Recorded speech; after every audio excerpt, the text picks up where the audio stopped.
വീട്ടിലെ ബുദ്ധിമുട്ടുകളെല്ലാം സഹിച്ച് വിദേശത്ത് പഠിക്കാനായി അമ്മ മകനെ അയച്ചു. അവിടെ ചെന്നപ്പോൾ നിരവധി കൂട്ടുകാരെ അവന് ലഭിച്ചു. ആ കൂട്ടുകാർ നിരവധി സഹായങ്ങൾ അവന് ചെയ്യുന്നുണ്ടായിരുന്നു. ഒരു ദിവസം അവധി ദിനത്തിൽ അവരെല്ലാവരും കൂടി സ്ഥലങ്ങൾ കാണാൻ ഇറങ്ങി. ആ യാത്രയിൽ മറ്റൊരു കൂട്ടുകാരൻ അവനെ മദ്യപിക്കാൻ നിർബന്ധിച്ചു. അവൻ സമ്മതിച്ചില്ല. വീണ്ടും അവനെ നിർബന്ധിച്ചു. അവൻ പറഞ്ഞു, എൻ്റെ അമ്മയുടെ കണ്ണുനീര് തോരുകയില്ല. എല്ലാവരും അവനെ കളിയാക്കി.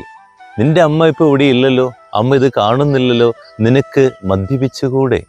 അവൻ വീണ്ടും പറഞ്ഞു, എൻ്റെ അമ്മയുടെ കണ്ണുനീർ തോരുകയില്ല. അതിനുശേഷം അവൻ്റെ മൊബൈൽ ഫോൺ എടുത്ത് അമ്മയുടെ ഫോട്ടോ അവരെ കാണിച്ചതിന് ശേഷം അവൻ പറഞ്ഞു, വർഷങ്ങളായി നിരവധി ഭവനങ്ങളിൽ പോയി എൻ്റെ അമ്മ എനിക്ക് വേണ്ടി കൂലിവേല ചെയ്യുകയാണ്. ഞാൻ മദ്യപിച്ച് സന്തോഷിച്ച് ഇവിടെ ജീവിച്ചാൽ എൻ്റെ അമ്മയുടെ കണ്ണുനീര് തോരുകയില്ല.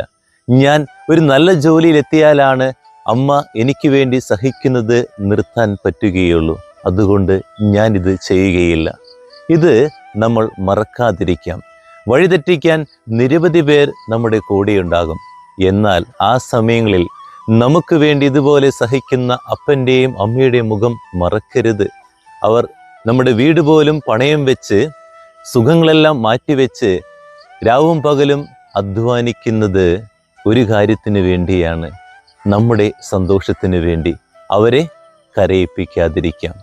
ദൈവം അനുഗ്രഹിക്കട്ടെ.